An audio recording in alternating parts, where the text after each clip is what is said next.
conlleva un duelo. Sí, claro, son pacientes que van peregrinando, ¿no? De médico en médico y hasta yo siento que dudan, ¿no? O sea, ¿es estaré mal yo o el sistema o qué? Porque Exacto. nadie les ha atinado, ¿no? O sea, nadie ha dicho, ay, tiene síndrome de ovario poliquístico. Y se presta más para pensamiento mágico, ¿no? De que debe haber algo más que me esté causando que yo no pueda bajar Porque de ya peso, probé que yo las tenga... 1000 alternativas Exacto. médicas y ya me dieron tratamiento y la terapia clásica no ha funcionado.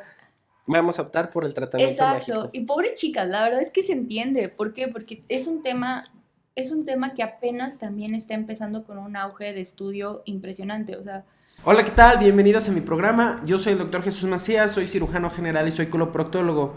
Y en este programa me gusta invitar a especialistas y subespecialistas con el objetivo de brindarte a ti información que cuide tu salud, la de tu familia y tus amigos. Y el día de hoy invité a la doctora Susana Flores, quien precisamente es endocrinóloga. Ella tiene la especialidad de endocrinología y para poderse formar primero debió de haber hecho medicina, posteriormente hizo la especialidad de medicina interna y finalmente terminó su subespecialidad en endocrinología. La endocrinología precisamente estudia las hormonas, tanto a nivel cerebral, tiroides, la parte del páncreas, incluso gonadas sexuales. Pero bueno, en este episodio vamos a hablar sobre síndrome de ovario poliquístico, el cual es una de las afectaciones que ha tomado mucho realce en los últimos años por lo complejo que es y por lo difícil que es a veces tratar. De hecho, la doctora nos va a dar un panorama muy amplio sobre qué trata y en qué consiste precisamente y cómo podemos tratar a las pacientes. De igual manera te invito a ver el programa o el episodio pasado donde hablamos sobre la nutrición precisamente en estas pacientes con síndrome de ovario poliquístico con la licenciada Mónica Rojas. Pues bienvenidos a mi programa y no olvides suscribirte.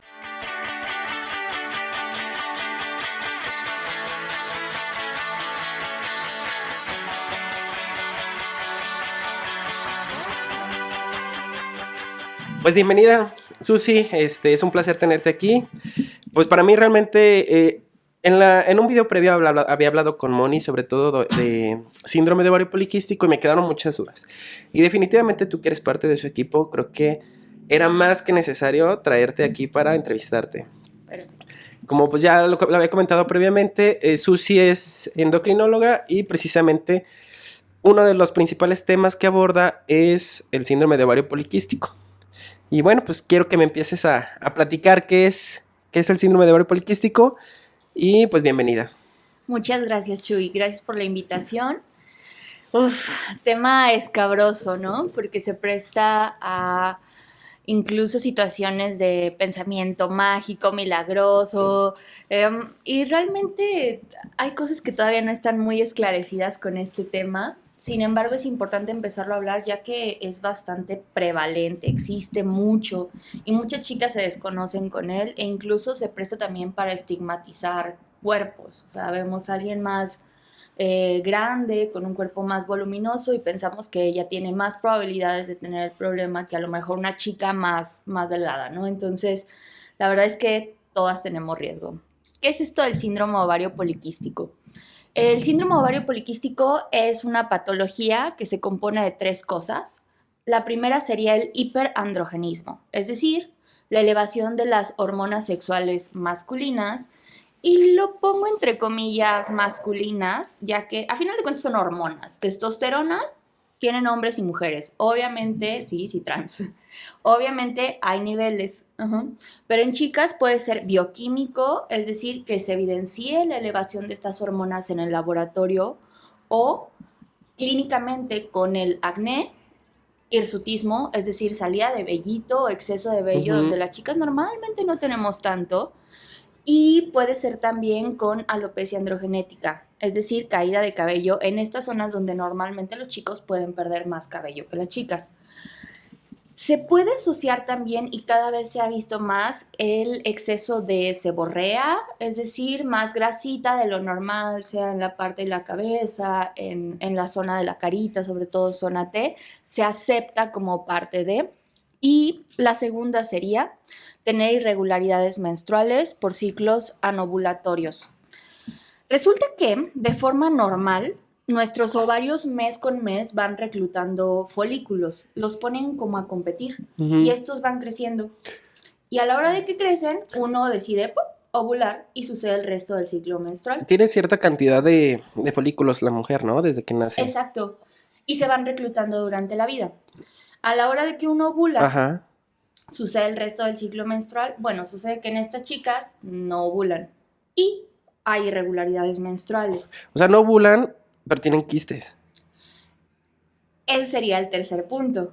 ¿Qué es esto de los quistes? Sería la tercera, es justamente que tengas la evidencia en el ultrasonido de la morfología típica, que no es nada más ver quistes. Ajá. Ujú. No es así, hay que hacer ciertas mediciones muy exactas, que los folículos midan entre 2 a 9 milímetros, incluso que el ovario esté grandecito, que tenga más de 10 cc. O sea, son ciertos criterios Muy por imagen. específicos. Exacto, no es nada más de ver un ovario y decir, mira, así como que aquí tiene quistecitos y ya.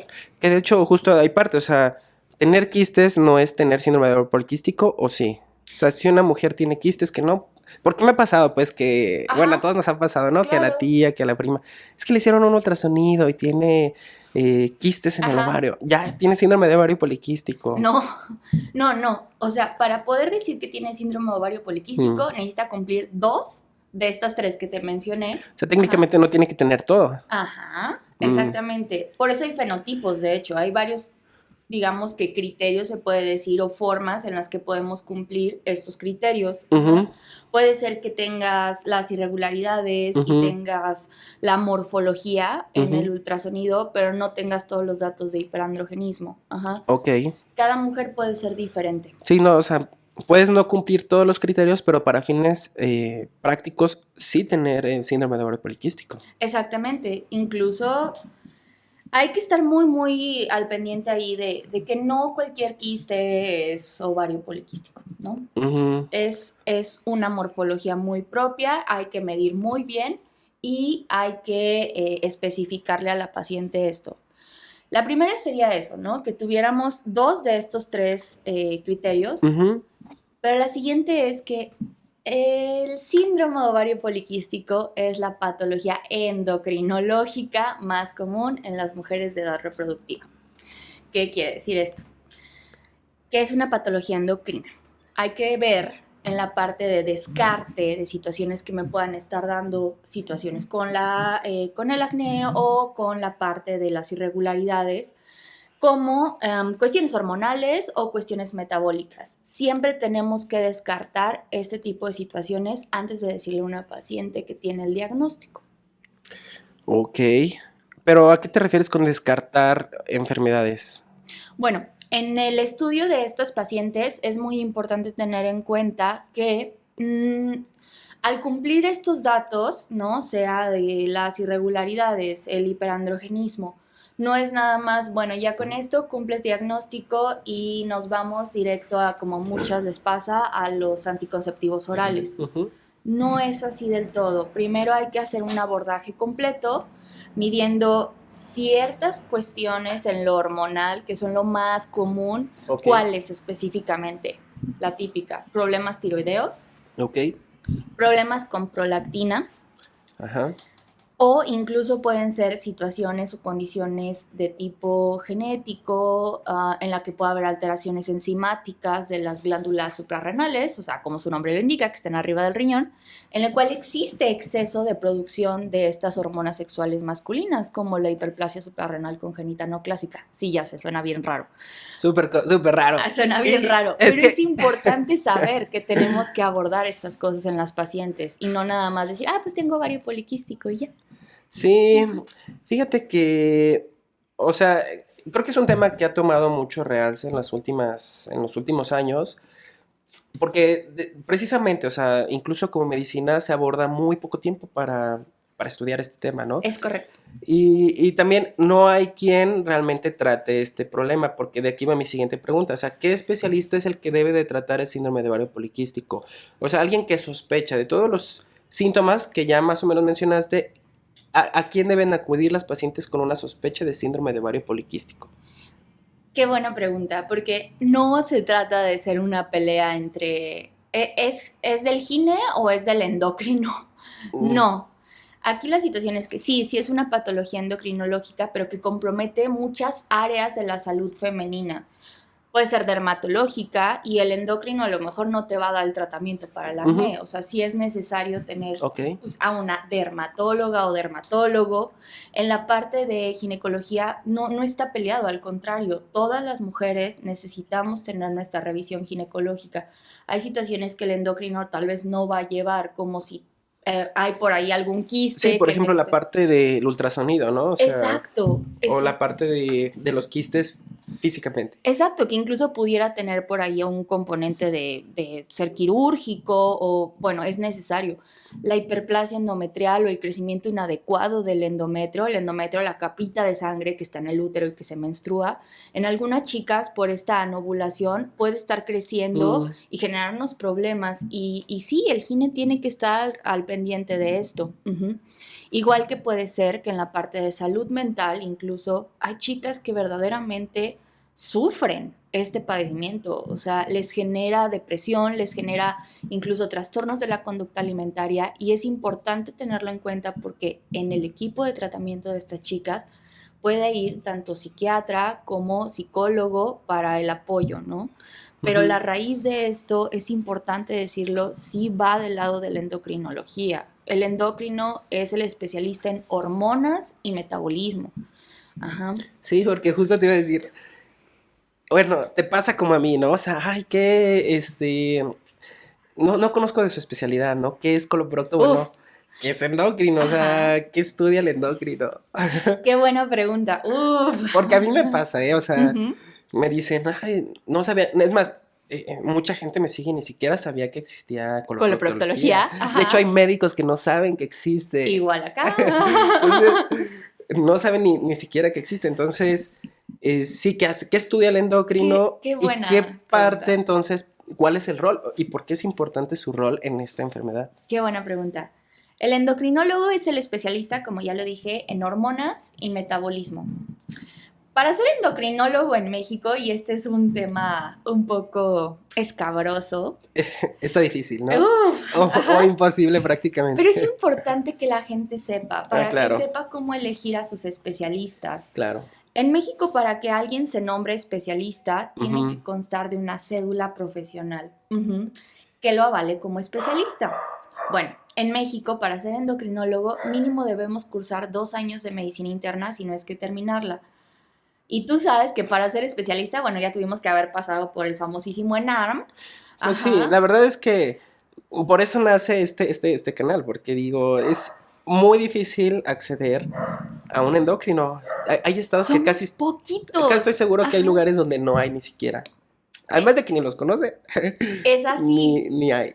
Es así. Y bueno, una vez que ya tienes tu cédula profesional y estás certificado para ejercer, yo creo que el principal problema que enfrentamos los endocrinólogos es que la gente no sabe ni siquiera cómo se pronuncia endocrinología y para qué sirve eso. Sí. Y sí, es el estudio de las hormonas y del metabolismo. Es decir, un endocrino te puede ayudar con cuestiones de la glándula hipófisis, la glándula que tenemos aquí en la cabeza y que secreta 1000 hormonas para el control de muchos ejes hormonales de nuestro cuerpo. Sí, tiroides, que es como nuestra área más común de alcance, donde la gente nos conoce más, pueden ser las glándulas suprarrenales, pero incluso también pudieran ser cuestiones como ovario, o testículos, porque siguen siendo glándulas. Y en la parte metabólica, cuestiones como colesterol, problemas de triglicéridos. Y la diabetes. Y la famosísima diabetes. Ese es el pilar. Sí, es así. Ese es el pilar. No, pues la verdad es que es muy difícil ser especialista.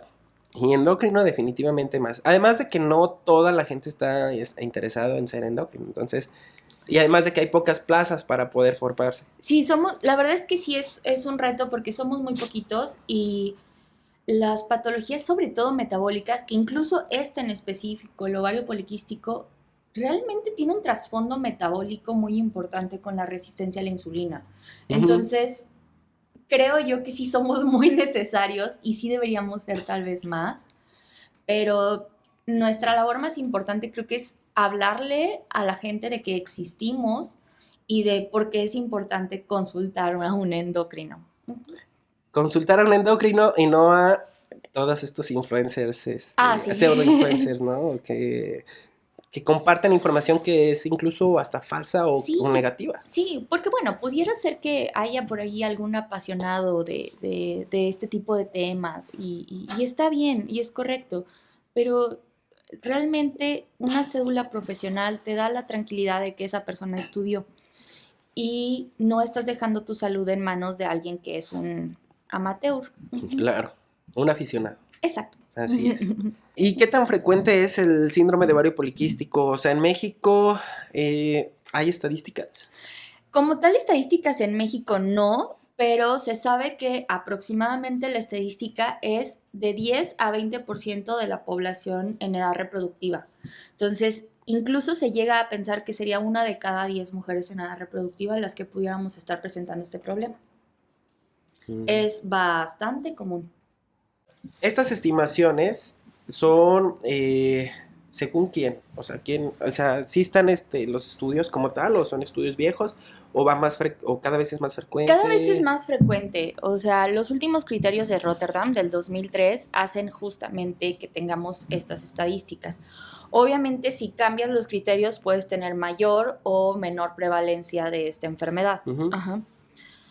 Creo que un punto muy importante, incluso y esto lo digo a título personal, para la población latina específicamente, es que como no entra la resistencia a la insulina dentro de los criterios específicos, Claro. tendríamos una prevalencia menor. Pero tal vez si la metiéramos y habláramos sobre inflamación en tejido adiposo, fuera de pesos. Ajá, o sea, no estoy hablando si pesas más o menos, o sea, inflamación y disfunción del tejido adiposo pudiera ser incluso mayor. Sí, me da la impresión de que es mayor, o sea, y más en Latinoamérica. Claro. Uh-huh. Definitivamente hay más. Y mucho tiene que ver por el acceso a la salud, la desinformación, el estilo de vida, la calidad de vida. Definitivamente. Sí, sobre todo el estilo de vida. Es particularmente notorio que pudiera incluso cambiar el fenotipo con base en las áreas o regiones del mundo. Entonces, el problema de aquí de Latinoamérica es la falta de descripción de esto. Ajá. Nos estamos basando mucho en tal vez teoría o bibliografía europea. Ajá. Sí, en la bibliografía americana. Exacto. Que definitivamente son poblaciones totalmente distintas. Que son poblaciones diferentes. Uh-huh. ¿Y qué factores hacen que una mujer tenga síndrome de ovario poliquístico? Bueno, dentro de las causas en medicina fisiopatología, realmente es muy variable. Hay cosas que todavía no están muy descritas. ¿Hay cosas que no están descritas? Hay cosas que todavía no están descritas con respecto a la fisiopatología. Se sabe que hay causas sí dentro de lo genético. Uh-huh. Incluso hay teorías muy específicas sobre si tu mamá tuvo síndrome de ovario poliquístico. La carga genética sí o sí influye. Exacto, tú tienes hasta 20%, 30% más posibilidades de tenerlo. Incluso si tuviste exposición a los andrógenos, a las hormonas sexuales masculinas in útero, hay más posibilidades de que lo desarrolles. Uh-huh. Hay causas incluso dentro de lo epigenético, ambiental, que así como suena muy científico, tiene que ver con cuestiones... La calidad de vida. Sí, del lo que ambiente, comemos, a lo que estamos expuestos. El estrés, ajá, sí, es muy, muy notorio. Sí, o sea, técnicamente no hay un factor que haya desencadenado eso, o sea, es una suma de factores. Es una suma de factores. Y es por eso que salen, ¿no? O sea, ¿la edad influye? Pues técnicamente son mujeres en edad reproductiva. Uh-huh. O sea, pasado a la menopausia ya desaparece el síndrome de ovario poliquístico. No, todavía se quedan algunos, digamos que algunas consecuencias. Las más importantes, y eso es algo que me encantaría que quedara pues establecido en esta charla, uh-huh, es que estamos viendo al ovario poliquístico como un problema de ahorita. Y mi problema de ahorita es que tengo granito. Mi problema ahorita es que tengo el vellito. Ah, sí, claro, nos centramos en el peso, nos centramos sí, en la belleza. Exacto. En la piel. Y que no es que no sea importante, pero se nos está olvidando las complicaciones a la larga y a lo que verdaderamente nos preocupa que está relacionado. La salud.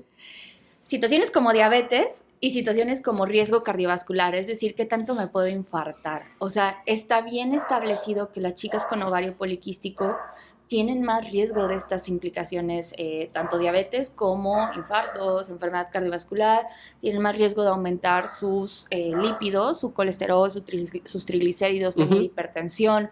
O sea, no es nada más lo de ahorita, es todo lo que pudiéramos prevenir si captamos a una paciente desde un inicio. Justo de ahí parte la siguiente pregunta de que si alguien, por ejemplo, una mujer tiene síndrome de ovario poliquístico, no se conoce o llegar a conocerse y no se trata, ¿qué consecuencias puede tener a largo plazo? Pues es que pudiera ser muy variable, ¿verdad? O sea, es difícil tener como una bola de cristal y decir, pues tú a fuerzas vas a tener esto. Sí, no podemos determinar, pero... Porque vas a encontrar gente que a la mera hora se pudo embarazar o que, bueno, mil cosas, ¿no? Pero estadísticamente sí, y está estudiado que sí hay más riesgos a la larga con cuestiones de índole cardiovascular. O sea, sí puedes tener... ¿Infartos? Pero hipertensión, pero dislipidemia, alteraciones de colesterol y triglicéridos y las alteraciones propias de la glucosa, ¿no? Que actualmente sabemos que son de las principales causas de muerte. Entonces, no es nada más que una chica llega, ay, otra histérica, irregular, tómate los anticonceptivos. Y ojo, no quiero satanizar los anticonceptivos, a lo que voy es, va más allá de eso, tenemos que estudiar bien a las pacientes, porque esto puede tener implicaciones en su vida, que a lo mejor pensamos que es a la larga, pero pues cuántas chicas de 40 años ya tienen diabetes, y lo que eso va a implicar. Sí, no solamente es el acné, no solamente es el peso o es la fertilidad, sino a largo plazo, ¿no? Los efectos que pueda tener este desequilibrio metabólico. Exactamente, y esto va directamente relacionado a la resistencia a la insulina, que es un tema bastante complejo, pero bastante común, y que poco a poco nos vamos metiendo más en el tema para la prevención de este. Ok. Muy bien, entonces alguien sospecha, por ejemplo, ve el video, sospecha que tiene síndrome de ovario poliquístico. ¿Cómo se diagnostica? ¿Cómo concluyes? ¿O qué estudios se requieren para poder llegar a este diagnóstico? Ok, dentro de los estudios sí puede ser variable porque a final de cuentas hay que revisar bien a la paciente primero. Definitivamente, es lo que insisto, porque a mí me preguntan y tenemos que individualizar, ¿no? Claro. Pero sí, dentro de la parte bioquímica, es decir, de los laboratorios, en las cuestiones hormonales, primero, sí solicitamos perfil tiroideo para revisar que la tiroides esté funcionando adecuadamente. Solicitamos un perfil ovárico y la pregunta de siempre, ¿se necesita hacer en un día específico del ciclo menstrual? Sí y no. Depende. ¿Cómo que? Sí. Porque sí, no. En chicas regulares, es decir, en quienes sí tienen una cierta certeza de un ciclo menstrual que está llegando mes con mes, cada determinado día, sí sería indicado que se realizara en una fase folicular temprana. ¿Qué es esto? En el día 3 del ciclo menstrual. Normalmente la fase folicular temprana, es decir, cuando, como su nombre lo indica, están creciendo los foliculitos, esto sucede entre el día 2, 3 al 5 del ciclo. Entonces, por eso lo solicitamos normalmente en ese día. En un tiempo. Pero en chicas irregulares, no se estresen. Muchas veces puede ser... Es prácticamente imposible, o sea, es tan irregular, no podemos determinar la fase del ciclo. Lo solicitamos de manera espontánea. Hay una hormona llamada prolactina que también tenemos que ver, y de ahí pudiéramos hablar mil cosas más, porque de prolactina es un tema gigante, pero estas chicas suelen tener elevaciones de prolactina. El problema es que buscamos hiperprolactinemia o prolactina elevada en Dr. Google y ya nos salió que tenemos un tumor en la cabeza. Claro, sí, es como conmigo, de que buscan sangrado rectal y es cáncer. No, ya valió, sí. No. Digo, qué bueno que aparece Dr. Google que dice, que orienta. Que orienta y que obliga a la gente a ir a la consulta. Al médico. Qué bueno, gracias Dr. Google, pero si no apareciera eso, no iría nunca. Y situación aquí como dato extra, la prolactina y los problemas relacionados con ella son situaciones endocrinológicas. El médico que debería estar tratándolas sí es el endocrinólogo.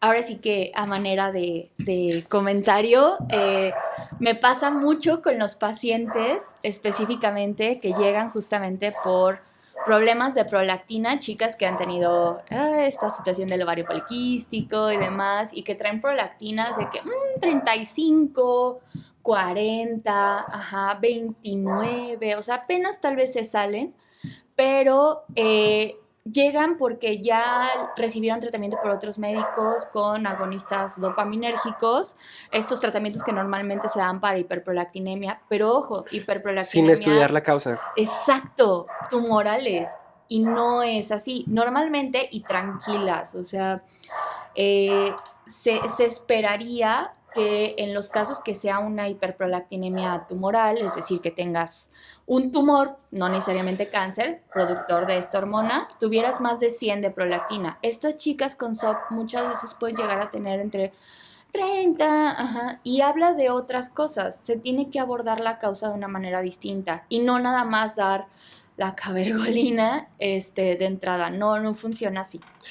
Sí, bueno, técnicamente es un desequilibrio hormonal y entonces para llegar al diagnóstico pues se requiere pues un perfil hormonal, ¿no? Ujú. De todas las hormonas casi casi. Sí, no, incluso, obviamente, pues depende del sapo la pedrada, ajá. Hay que revisar muy bien si hay alguna otra patología que sospechemos los endocrinólogos que pueda ser todavía más compleja de diagnosticar y que sí pudiera estarnos dando este tipo de pues alteraciones menstruales y demás. Algo más complejo, pero quizá más raro también, ¿no? Exactamente, como puede ser acromegalia, o Claro. sea, que tengas un exceso de hormona de crecimiento, Ujú. pudiera ser síndrome de Cushing, exceso de cortisol, que ojo, uy, dato complicado también. No, para saber si tienes exceso de cortisol, un cortisol sérico matutino no va a funcionar. Las pruebas para saber si tienes hipercortisolismo endógeno tienen que ser realizadas por un endocrinólogo, porque una prueba aleatoria en la mañana, así sea a las 8 de la mañana, perfectamente bien realizada, no te va a dar un diagnóstico de cortisol elevado.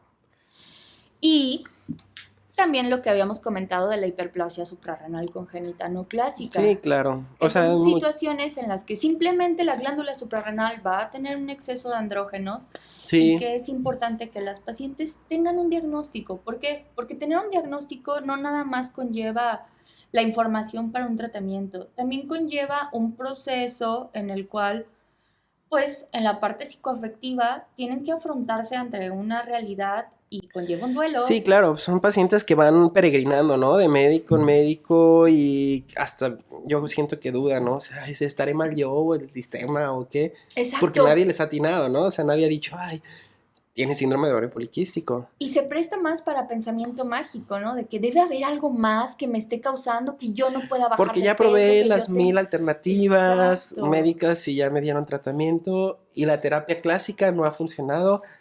Vamos a optar por el tratamiento Exacto. mágico. Y pobre chicas, la verdad es que se entiende. ¿Por qué? Porque es un tema que apenas también está empezando con un auge de estudio impresionante. O sea, les comento mucho a mis pacientes en el consultorio. A mí me llama mucho la atención cómo es que hasta apenas en el 2021 encontré un artículo que se llama Hiperandrogenismo y resistencia a la insulina en ovario poliquístico, huevo o gallina. O sea, en pleno 2021 hay cosas que todavía necesitamos estudiar más al respecto. Sí, de cierta forma no se le ha dado el enfoque que se requiere ni por la parte médica ni por los recursos de las instituciones, porque también hay, seguro hay poco tratamiento, me imagino, ¿no? O vamos a hablar ya ahorita de eso, más adelante. Y sería, no sé, me suena que vas a gastar mucho dinero porque necesitas muchos especialistas, pero creo que habla más desde la prevención y quizás ya cuando empezamos a tener todas las áreas de este síndrome cubiertas, muy posiblemente, tal vez a la larga no sea tan costoso, ajá, porque a lo mejor no te vas a infartar, porque a lo mejor no vas a desarrollar diabetes y Mm. las complicaciones. Entonces, eh, o sea, hay posturas de cómo ver. Sí, justo, recapitulando y hablando sobre los estudios que se tienen que hacer, ya me hablaste de la parte hormonal, ¿no? O sea, tiroides, Ajá. hipófisis, todo lo metabólico. también definitivamente el ultrasonido, ¿no? Porque es parte de los Sí, criterios. por supuesto. Es parte de los criterios. Y entonces, ya tenemos una paciente que tiene sospecha y que incluso ya se hizo los estudios y bueno, se ha confirmado el diagnóstico de síndrome de ovario poliquístico. ¿Qué opciones de tratamiento hay? Y hay una receta médica porque busqué en internet, o sea, busqué en internet y aparece recetas para síndrome de ovario poliquístico, aparece alimentos prohibidos Ok, para ovario qué poliquístico. fuerte. O sea, como cosas ya predeterminadas, ¿no? Como si funcionaran para todos. Y de hecho, hablando con Moni, pues ella fue la que me dijo, ¿no? Que en cuanto a la dieta, incluso también debe de ser como un traje a la medida, o sea, individualizarse Es correcto. completamente. Y entonces, sobre el tratamiento, que a ti te toca ya la parte hormonal, Ajá. ¿qué opciones de tratamiento tenemos? Bueno, faltaría también hablar un poquito sobre el abordaje en la parte metabólica, ¿no? Esto de la famosa resistencia a la insulina. Bueno, dentro de estos estudios sí tenemos que descartar que nuestra paciente no esté presentando algún tipo de dislipidemia, es decir, alteración en sus lípidos, colesterol, triglicéridos, que sea aterogénica, es decir, que sea tendiente a formar estas placas que puedan estar tapando arterias. Las placas de colesterol. De ateroma, ajá, o sea, que puedan estar tapando justamente arterias importantes, porque sí, pudieras estar en riesgo de eso. Además de ver que no tengas problemas con tu glucosa o en general con el metabolismo de los carbohidratos. ¿Qué es esto de la resistencia a la insulina? Bueno, ahí les va como se lo explico normalmente a mis pacientes. Así que si eres mi paciente, seguramente ya te la sabes de jalón. Bueno, cuando nosotros comemos, y la glucosa en la sangre, el azúcar de la sangre, glucosa sería como el nombre fino, pues, se eleva, realmente la necesitamos para cuestiones de energía, ¿no? Claro. Pero cuando está en la sangre, ahí no funciona así. Ahí solo realmente está como de paso. Entonces, mientras se transporta en la sangre, a donde realmente tiene que llegar es a las células, a todas nuestras células. Ahí, adentro de la célula, habrá toda la maquinaria pues, para que se transforme en energía. Para que la glucosa pudiera pasar de la sangre a las células, se requiere de una llave que le abra la puerta.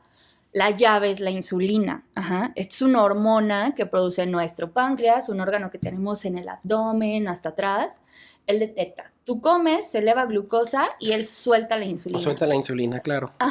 Entonces la insulina llega, se une a su chapa, abre la puerta y la glucosa puede pasar de la sangre al interior de las células y transformarse en energía. Suena muy sencillo, pero es muchísimo más molecular de lo que yo lo estoy diciendo. Está muy simplificado este modelo. Sí, claro. Cuando nosotros tenemos situaciones de riesgo como, pues, carga genética para diabetes, cierta cuestión con la etnia, específicamente los mexicanos, no los mejores hábitos de alimentación, el sedentarismo y hasta el mismo estrés. Si tú te fijas, todos estos son factores de riesgo, pues, para diabetes. El mexicano promedio, ¿no? El mexicano promedio, pero son factores todos padecemos eso. Sí. Estrés. No, es que ninguno nos salvamos, por eso es importante. Estrés, mala comida, no hacer ejercicio, te absorbe el trabajo prácticamente. Sí, o sea, la verdad es que todos tenemos riesgo. Y ahí como paréntesis, creo yo que el síndrome ovario poliquístico ayuda mucho a identificar estas cuestiones en mujeres. Los hombres no menstruan, pero también tienen este tipo de problemas y se van a dar cuenta muy a la larga. Pero, bueno, regresando. Todas estas situaciones lo que van a fomentar es un ambiente proinflamatorio en tu cuerpo, que nuevamente, a muy grande rasgo, estas sustancias inflamatorias a la chapa, el receptor de la insulina, donde se une la llave, la insulina, pues digamos que la van a descomponer, la corroen, la oxidan, la descomponen. Si la chapa no está funcionando adecuadamente, a la hora de que llega la llave, pues ya este funcionamiento ya se alteró y no es tan sencillo de que vuelva a funcionar. Esta resistencia de la chapa, esta incapacidad de la chapa para la chapa funcionar, sería el problema. Es el problema. Es el receptor. Y es el que se afecta por nuestros hábitos. Exacto, Y esta chapa puede estar en muchas células. Mucho tiene que ver, ya viéndolo como lo explicas, es como la llave.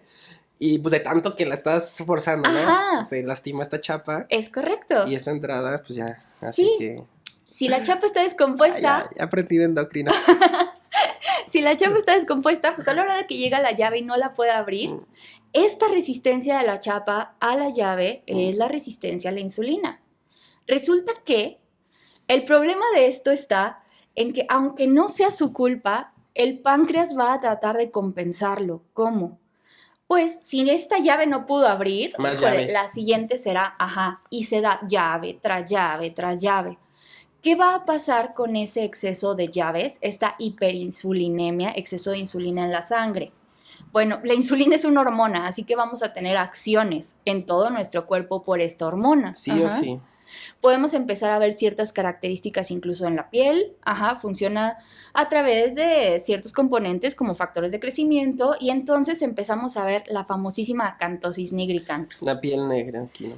Pues es una piel de tipo más aterciopelado, más gruesecita, hiperpigmentada, Incluso puede acompañarse con estas verruguitas que no son realmente verruguitas, que suceden sobre todo en situaciones de cuello, en las axilas, en las ingles, hay quien hasta en los nudillos, Es un dato, si tú estás evidenciando esto, no te talles la piel, no es suciedad, no es mugre, incluso puedes agravarlo si lo tallas. Es un efecto de la misma insulina, exacto, pero una manifestación dermatológica, ¿no? Y hay que estudiarlo, exactamente. En los ovarios y en las glándulas suprarrenales, la insulina puede ejercer funciones muy interesantes, en las cuales aumenta la cantidad de andrógenos, de hormonas sexuales masculinas. Entonces, híjole, ¿por qué no me puedo comer unos dorilocos sin que me salga un grano? Por la insulina. Exactamente, es por ahí la situación. La cuestión aquí es, ¿qué va a pasar o por qué esto es un problema? ¿Qué pasa si tú contratas a alguien para una cuestión de algún trabajo que necesitas y tú empiezas a tratar mal y a explotar a esta persona? Bueno, pues puede ser que un ratito te aguante, pero va a llegar un punto en que su trabajo va a dejar de ser de calidad, al punto en que te pueda renunciar. Bueno, mismo caso con el páncreas. Si tú continúas teniendo todos los factores de riesgo para que la chapa no funcione, obviamente el páncreas, tratando de compensar, le va a echar todas las ganas del mundo, pero va a llegar a un punto en que se va a cansar. Sí, se cansa, sí o sí. Exacto. Se agota, ya no hay llaves. Exacto. Si el páncreas se llega a cansar, puede ser que su trabajo debe ser de calidad, es decir, que no haya adecuada insulina en calidad o cantidad. Chapa mala y ahora llave mala igual a glucosa que se empieza a quedar en la sangre y eso ya depende de qué tanta, puede ser diabetes o prediabetes. De ahí que es importante comentarle a las pacientes que la resistencia a la insulina no es nada más un tema de peso incluso. Hay artículos incluso que revisando pudieran decir que el tratamiento para esto es la pérdida del 5% del peso, pero es que hay que tomarlo mucho en contexto. O sea, sí, se centran solo en uno de los factores. Tengo pacientes que no tienen un índice de masa corporal elevado. De hecho, hasta son delgados, ¿no? Pero es porque estamos tomando en cuenta solo el peso. O sea, realmente la disfunción de su tejido adiposo incluso pudiera hacer que tuvieran sarcopenia, disminución de la masa muscular y exceso de tejido graso, aunque se vean pequeños. Sí, o sea, físicamente son talla chica, pero realmente en su composición y en la distribución de la grasa, del músculo, está desequilibrado, ¿no? Exacto. Y aquí el tratamiento y vamos ahí a ¿qué tratamientos hay para esto del síndrome ovario poliquístico? Pues depende mucho, por eso hay que estudiar muy bien a las pacientes. En el caso de la resistencia a la insulina es muy complejo. Se lo manejo a los pacientes y esto es algo que siempre les digo, es un banquito de 3 patas. ¿Por qué? Porque tiene que ser un equilibrio y no nos han enseñado eso. El banquito de 3 patas, si tú le quitas una pata, se va a terminar cayendo. Si tú le cargas mucho el peso a una de las patas, se va a romper y se va a caer. De ahí que sí es necesario comentarle a las pacientes que es necesario, sí, la primera pata es la nutrición. Nutrición sí o sí. Sí, y ahí no me voy a meter tan a profundidad porque respeto mucho la ciencia de los y las nutriólogas. Creo que tiene que ser tu plan de alimentación tiene que ser hecho A la medida. exacto. Sí, justo hablaba con Moni en el video pasado y es así a la medida, ¿no? Tiene que ser así. Y es aprender a comer, porque muchas veces nos venden en la publicidad, ¿no? Alimentos que son, light o que son mágicos. Y la verdad es Exacto. que nada que ver. O prohibimos ciertos Sí, alimentos o también. incluso grupos de alimentos y, Están satanizados, ¿no? ajá, y tal vez esto no sería lo más adecuado, sobre todo hablando de conducta alimentaria. Ajá. Claro, Estamos hablando de chicas que pueden llegar a presentar problemas graves a la larga, como claro. diabetes. Entonces, ¿qué quieres? Prevención. Y la prevención va desde la educación. Que se sientan autónomas de decidir qué alimentos realmente las nutren, más allá de que le tengan miedo. Claro. Por eso es bien importante tener una buena nutrióloga en el equipo. Ok. La segunda patita tendría que ser el ejercicio, obviamente. Sí, sí hay evidencia científica que marca que a lo mejor el ejercicio de intervalos de alta frecuencia pudiera ser bueno. Pero el principal problema que tenemos muchos mexicanos es que no hacemos ejercicio porque no nos gusta hacer ejercicio. Sí, es un esfuerzo extra y sufrirlo. Exacto. Entonces, para poder hacer ejercicio, creo que lo más importante aquí es que encontremos una actividad física que nos guste. Y cambiar la actitud, ¿no? O sea, la actitud y las expectativas, porque también el ejercicio, así como la dieta, está enfocado Ujú. en el peso y en la forma física, ¿no? Y no en la salud. Y aquí el ejercicio no está realmente, la indicación no es la pérdida de peso, Exactamente. es la ganancia de masa muscular. La masa muscular, Y la salud. exacto, la masa muscular, digamos que de las células de nuestro cuerpo que más chapas pueden activar para meter glucosa, bueno, son las células El de los músculo. músculos. Ujú. Entonces, tener una adecuada masa muscular, si bien no lo es todo, puede disminuir, pues digamos que la probabilidad de tener estas enfermedades Claro. de índole cardiovascular, ¿no? Entonces, sí es buena idea. Incluso de cáncer, ¿eh? Está demostrado Ah, sí, ya. por supuesto. Ujú. También, ¿no? Y la tercera, ahí es donde entra el tratamiento farmacológico. Bueno, en síndrome de ovario poliquístico hay diferentes tratamientos que van desde la parte meramente farmacológica, con nutracéuticos, suplementos, puede ir de muchos lados. ¿Qué es lo que tiene evidencia científica? En primer lugar, hablemos de anticonceptivos orales. Sí, los anticonceptivos, o sea, ¿son causa o Ay, efecto? Sí, son parte del tratamiento. es un tema complicado. No quiero satanizarlos. ¿Por qué? Porque sí entran dentro del tratamiento, pero hay que saber elegir muy bien a los pacientes que los vamos a dejar. En primera, el que tú utilices un anticonceptivo oral como método de planificación familiar bajo la indicación, supervisión y con todas tus dudas resueltas por parte de tu especialista es lo más importante, que tú estés de acuerdo con la utilización. Pero, ¿por qué se dan? Y eso es importante comentar. ¿Cuál es la función El real? objetivo. Ujú. Ajá, del tratamiento con anticonceptivos orales. Los anticonceptivos orales combinados son pastillas que tienen tanto los estrógenos como los progestágenos. Ujú. Habíamos hablado de que es importante también la revisión ginecológica en estas pacientes, dado que en algunas las irregularidades menstruales pueden llevar a que se guarde justamente este endometrio. Ajá. El endometrio, la capita de sangre que menstruamos, si se guarda por mucho tiempo, pudiera ser que este crezca de manera inadecuada, y que tenga más riesgo incluso de cáncer a la larga. De ahí que en algunas pacientes en las cuales no estamos logrando que tengan un ciclo menstrual regular, pudiera ser importante la utilización de estos, pudiéramos utilizarlos. ¿Cuál sería también la otra indicación? Bueno, en estas pacientes específicamente pudieran ayudarnos con el hiperandrogenismo.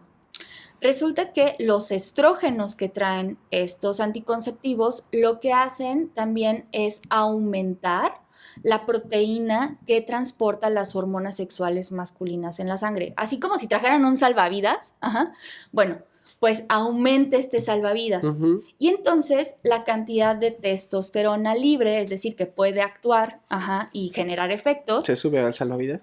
se sube el salvavidas y disminuye un Y en poquito vez el de efecto. causar efectos, Además de que no se usa cualquier tipo de anticonceptivo oral. Se utilizan específicamente aquellos que tienen el tipo de progestina que es antiandrogénica, es decir, que logra bloquear el efecto androgénico. Ujú. Sin embargo, aquí quiero ser muy puntual.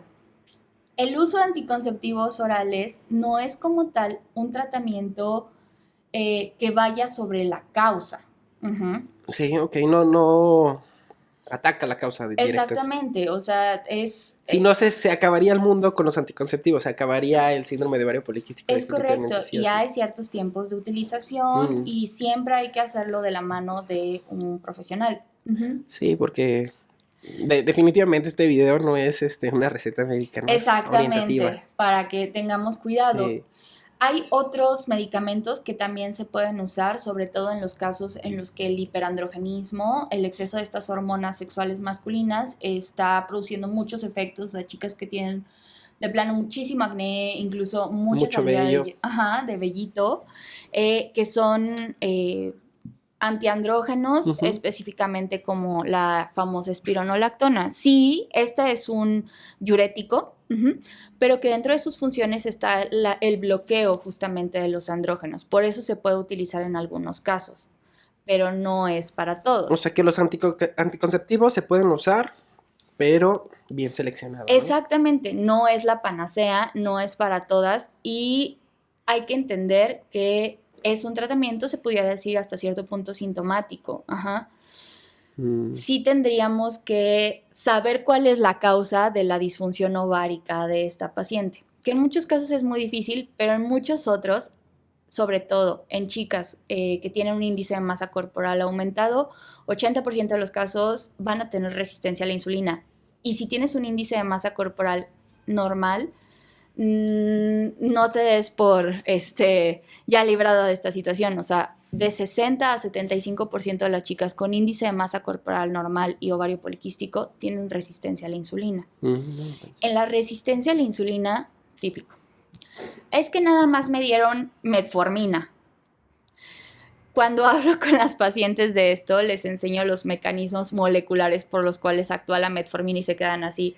Sí, lo que pasa es que nos gusta pensar que, ay, la metformina, ¿qué? Es baratita y se la dan a todo mundo. Se la dan a todos. En Es el la única sistema que de ven salud. es la única que ven en el IMSS. Ajá, exactamente. Y es un medicamentazo. O sea, yo creo que De muchos las maravillas de la medicina. Sí. Ajá, exactamente. O sea, verdaderamente yo creo que la metformina es el medicamento favorito de muchos endocrinólogos porque es buena, bonita y barata. O sea, es un gran medicamento. ¿Qué hace?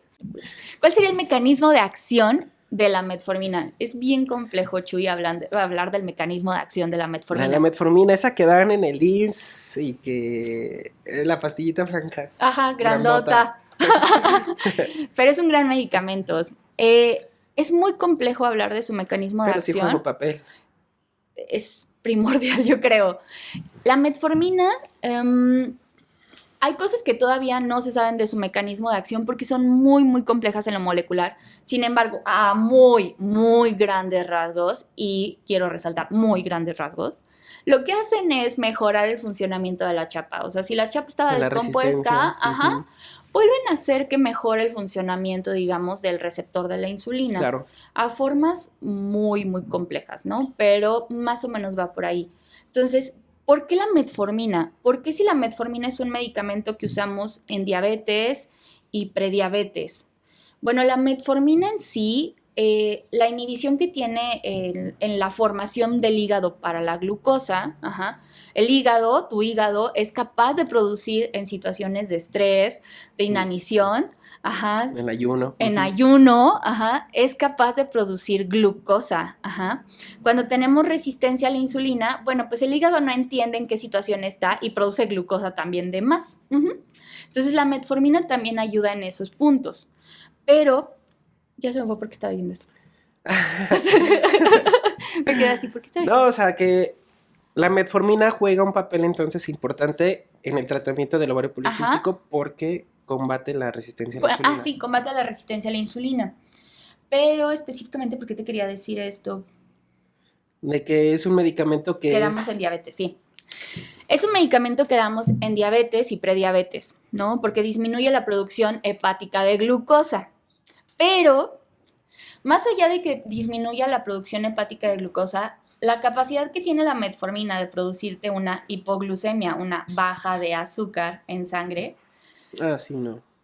Es extremadamente difícil para que no tengan miedo. O sea, si se las dejó su endocrinólogo, háganle caso, ajá, Ujú, siempre de la mano del nutriólogo, porque es la típica. ujú. Es que me dieron metformina, pero no la toleré. Bueno, la metformina es muy buena para cachar pacientes que no están siguiendo un plan de alimentación adecuado. Claro. Dentro de las múltiples funciones que tiene la metformina, sí disminuye la absorción de disacáridos, es decir, de ciertos azúcares grandes, en el intestino.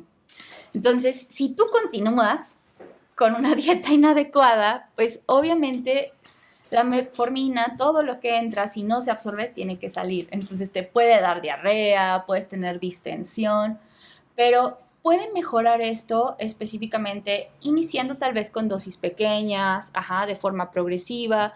Puede mejorar si utilizamos presentaciones de liberación prolongada y sobre Sí, todo, hay alternativas, ¿no? exacto, Será cuestión de buscar la dosis o el tiempo es para eso. evitar como los efectos adversos que pudiera llegar a tener el Es medicamento. carrera de resistencia, no de velocidad. Ah, Entonces, y mejora mucho, nuevamente, banquito de 3 patas, hay que tener la parte de nutrición. nutrición. Hay otros medicamentos que podemos utilizar en estos casos. Sí existen dentro de la sensibilidad a la insulina. Eh, Ahorita hay unos que están muy en boga, que son los análogos de GLP-1, que incluso por cuestiones de que ciertas celebridades se los empezaron a poner para bajar de peso, Mm, se escasearon mucho en el mercado. Uno en no específico, manches. sí, de verdad, ¿Cómo que los usaron para bajar de peso? sí tienen indicación, no de la forma en que ellos lo utilizaron, pero sí tienen indicación para pérdida de peso. Los análogos de GLP-1 son medicamentos, digamos que de los novedosos que hay Son los más recientes, ¿no? para diabetes. Ajá. ¿Por qué? Porque resulta que tienen una muy buena disminución en la glucosa, o sea, tienen muy buena eficacia y aparte tienen cierta disminución de peso y digamos que generan cierta protección cardiovascular, se pudiera decir. Ujú. Mejoran este perfil en los pacientes. Pero específicamente, ¿para qué nos ayudarían en síndrome ovario poliquístico? Estos medicamentos que algunas conocen, que son muy caros, pero son muy eficientes, ajá, que suelen ser inyectados, son medicamentos que funcionan como una hormona que secretan en nuestro intestino de forma normal, que es GLP-1. Análogo significa funciona como. Ujú. Y GLP-1 pues es una hormona que secreta nuestro tracto gastrointestinal. ¿Para qué? Bueno, también es muy complejo de explicar, pero a grandes rasgos modula la acción pancreática para la secreción de insulina. Ok, Ujú. regula la producción de las Exacto, llaves. exactamente, regula, le enseña cómo al páncreas. Ajá. Y aparte sí hay ciertos receptores acá a nivel central, en el hipotálamo, donde pueden mejorar un poquito la forma en cómo tenemos la distinción entre la saciedad, ¿no? Ah, también Ah, ayudan a controlar el hambre. sí, exacto, disminuyen el Mm. vaciamiento gástrico, es decir, la pancita de una forma normal se vacía, bueno, con esto Mm, disminuye un poquito. De ahí mm. que algunas personas pues experimentan disminución del hambre, ajá, Y en consecuencia del peso. exactamente. Estos sí hay algunos estudiados específicamente en síndrome ovario poliquístico que por la situación del peso pudieran en su disminución aumentar la tasa de ovulación y mejorar ciertos aspectos de fertilidad, Órale. pero nunca se deben utilizar de manera Sí, indiscriminada. no ir a la farmacia a comprarlo y autoadministrarlo, ¿no? Exactamente, Sí, siempre de siempre hay la que mano estar. del endocrinólogo, siempre. ¿Por qué? Porque hay que estar muy, muy al pendiente de los síntomas adversos. Sí, ¿no? Y siempre bajo supervisión médica, ¿no? O sea, de hecho, estos videos no son precisamente una consulta médica, vuelvo a insistir, porque, Ajá, pues sí, es sí, nuestra responsabilidad. que sepas que existen, ¿no? Y que puedas ir con tu médico y preguntar. Muy bien, pues platícame algún caso que te haya tocado interesante, que haya sido de una experiencia que te haya enriquecido a ti como especialista, sobre todo de ovario poliquístico. Uy, Chuy, pues yo creo que hay varias, pero así como casos en específico, mm, me pasa mucho que, por ejemplo, hay chicas que van a terapia de láser para, depilación láser, pues para Ajá. los vellitos, y que tienen una terapia tras sesión y no más nada. Muchas veces estas sesiones se hacen en clínicas o en lugares donde pues son hechos por técnicas o técnicos que hacen la depilación, no tienen un entrenamiento clínico, ¿no? Claro. Entonces, muchas veces no se le puede orientar a las pacientes de, ¿sabes qué? Tal vez deberías revisarte porque, a ver, la causa del crecimiento de ese pelito puede estar por ahí en cuestiones con tus hormonas, con tu resistencia a la insulina y estar ahí pensando que pues nomás ninguno te funciona, ¿no? Son de ese tipo de situaciones. O sea, que incluso físicamente de apariencia delgada y que tienen mucho vellito y que no responden al tratamiento con terapia, o sea, se debe de sospechar entonces con síndrome de ovario poliquístico. Sí, pasa mucho también, por ejemplo, chicas que han estado con varios tratamientos de dermatología, incluso tratamientos fuertes con isotretinoína y a la suspensión rebota el acné, ¿no? Bueno, es que hay que estudiar cuál es la causa de esto y muchas veces está en la resistencia a la insulina. Entonces, si has tenido varios intentos, yo sí te recomendaría que busques un endocrinólogo para que te revise y chequen si no hay incluso problemas con la insulina. Hablando de la insulina, creo que hay ciertos casos que son retadores. Hay algunos del libro, ¿no? No, no toda resistencia a la insulina la vamos a ver en chicas con sobrepeso u obesidad. He visto chicas que son, bueno, pacientes así súper disciplinadas con su alimentación, hacen el ejercicio del mundo, o sea, realmente le meten al gym, ajá, y desarrollan resistencia a la insulina. No, en serio. Sí, y no es culpa de las pacientes, o sea, habla de un tejido adiposo, de una grasita que está inflamada, ajá, y que pudiera ser por múltiples causas, entre ellas nuestra genética. Entonces, estigmatizar cuerpos a como los vemos, ajá, de, tú estás más grande, tú tienes que tener esto, o tú estás flaquita y tú ya te salvaste.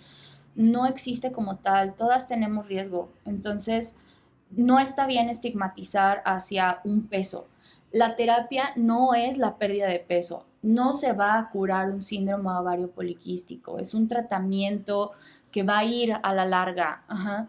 Y no es el peso no es la meta. Sí, no, este pesocentrismo que tenemos en la sociedad, o sea, está mal, ¿no? Y no excluye que los que están en un adecuado peso puedan presentar estos problemas. Sí, y es más allá de eso, es cuidar la composición corporal, qué tan buen músculo tengo, cómo está el porcentaje de grasa, pero ¿de qué está hecho ese porcentaje de grasa? ¿Dónde está? ¿Es visceral? ¿Es más subcutáneo? Pero aún así está disfuncionando, ajá, es más inflamatorio. No es nada más el peso. La terapéutica va hacia la mejoría de nuestro estilo de vida, ¿no? Que eso es lo que lleva el problema. Sí. No al peso. Muchas veces por fijarnos únicamente en la pérdida de peso, podemos cometer errores impresionantes, desde dietas súper restrictivas, satanizar ciertos alimentos, caer en trastornos de la conducta alimentaria, y que me imagino que en algún momento será tocado el tema por algún especialista en salud mental, pero estas chicas con ovario poliquístico verdaderamente tienen un riesgo muy aumentado de este tipo de problemas por esto, porque no se entiende dónde está el problema y se sataniza. Y de repente llegan los 90 y la grasa es malísima, pero luego llegan los 2000, luego los carbohidratos son malísimos. Entonces, no va por ahí, es... Sí, no seguir la moda. Exacto. Es cada quien que observe su cuerpo, lo entienda y se trate y se cuida así solo. De forma individual. Exacto, acudir con los especialistas adecuados. Sí, de forma individual. Hay también en la parte del tratamiento, ahorita está muy en boga situaciones con suplementos. Con respecto a la suplementación, quiero ser como muy puntual en que puede ser riesgosa debido a que en varios países esta no está adecuadamente regulada. ¿Qué quiere decir esto?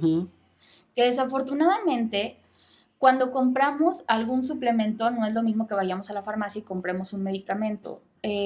Por ley, por regulación, el medicamento, si dice que tiene 100 microgramos, va a tener 100 microgramos. Debe tenerlos. Sí, claro. Ajá. Pero en la parte de suplementos, desafortunadamente, Chuy, no es así. Realmente tenemos que confiar en la ética del laboratorio, los estándares de calidad del laboratorio. Y de quien lo promociona y también. de quien lo promociona. Y lo vende. Exacto. Ajá. Entonces, específicamente, hay muchísimos, pero el más sonado aquí en ovario poliquístico son los inositoles, ¿no? El mioinositol. ¿Tiene evidencia científica? Temazo. ¿Tiene evidencia científica? ¿Qué creen? Sí tiene. El mioinositol tiene muy buena evidencia científica, hay muy buenos metaanálisis que muestran eficacia. Ojo, bajo ciertas dosis, que esto es lo que tiene que saber el endocrinólogo. Ajá. Bajo ciertas dosis y no para todos. Exacto, exactamente. El que tú veas un video, tanto en TikTok, en general, en redes sociales, donde tú veas que alguien promociona un tipo de suplemento, está increíble. Red flag. O sea, está increíble que tú compartas que algo te funciona. Digo, qué bueno, pero tienes que ser muy juicioso de que cada persona es diferente. ¿Qué tal que tienes algún problema más severo y tú estás ahí dándole al inositol que compraste, a la influencer o sea, no, hay que realmente investigar y ser muy serios con la salud de los pacientes. Claro. En el mioinositol, ¿qué es esto? Realmente el mioinositol es un compuesto que puede ser un poco mimetizar la acción de la insulina, mejora la resistencia a la insulina, le decimos a los pacientes. Es un segundo mensajero. A muy grandes rasgos, porque otra vez es mucho más molecular de lo que lo digo.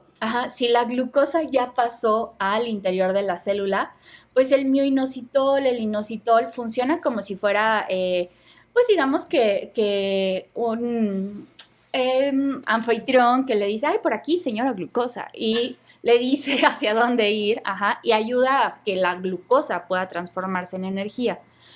Lo obtenemos de los alimentos, eso es algo muy importante, lo obtenemos de los alimentos como granos, como los frijoles. ¿Y te lo venden? Nuestro propio cuerpo lo produce, los riñones pueden producir bastante. Se sabe que en estas situaciones pudiéramos tener cierta depresión, de ahí que no está mal indicarlo bajo ciertas circunstancias y habiendo estudiado adecuadamente a las pacientes. Claro. Si lo van a utilizar, siempre es importante hacerlo de la mano de su endocrinólogo o endocrinóloga. Definitivamente.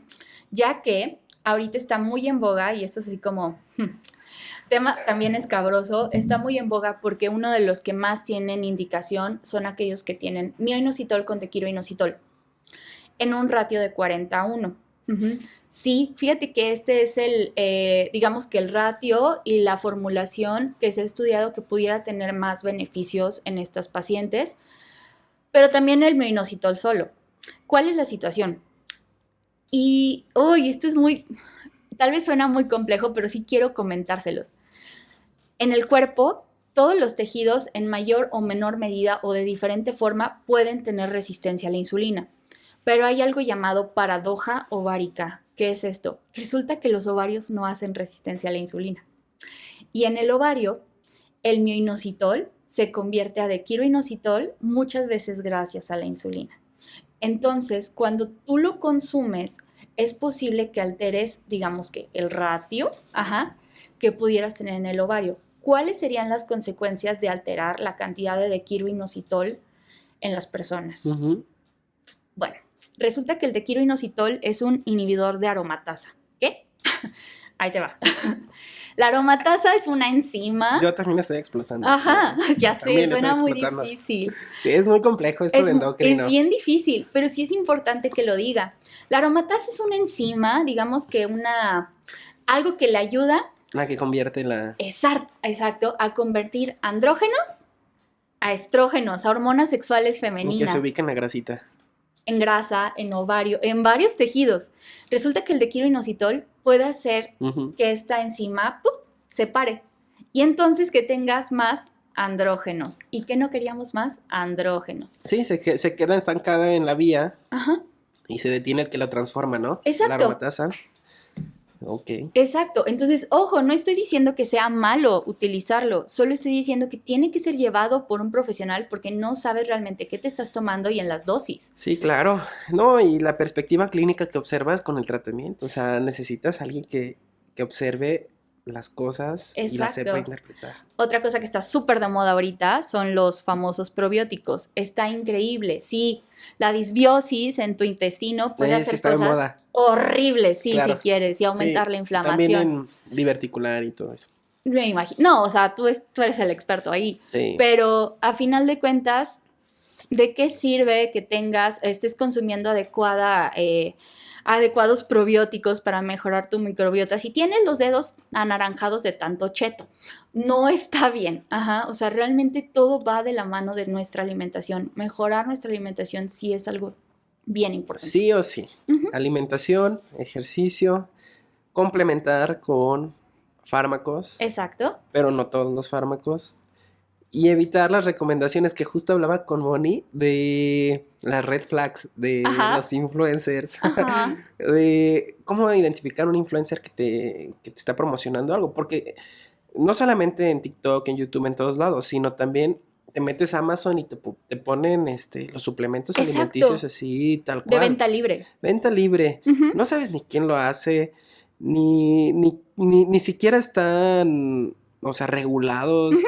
ni siquiera pagan impuestos, o sea, y Eh, te los venden, o sea, es impresionante el negocio que se genera a través de los de los suplementos. suplementos y nuevamente no es satanizar, el problema es que no están regulados. No, sí hay que tener mucho juicio.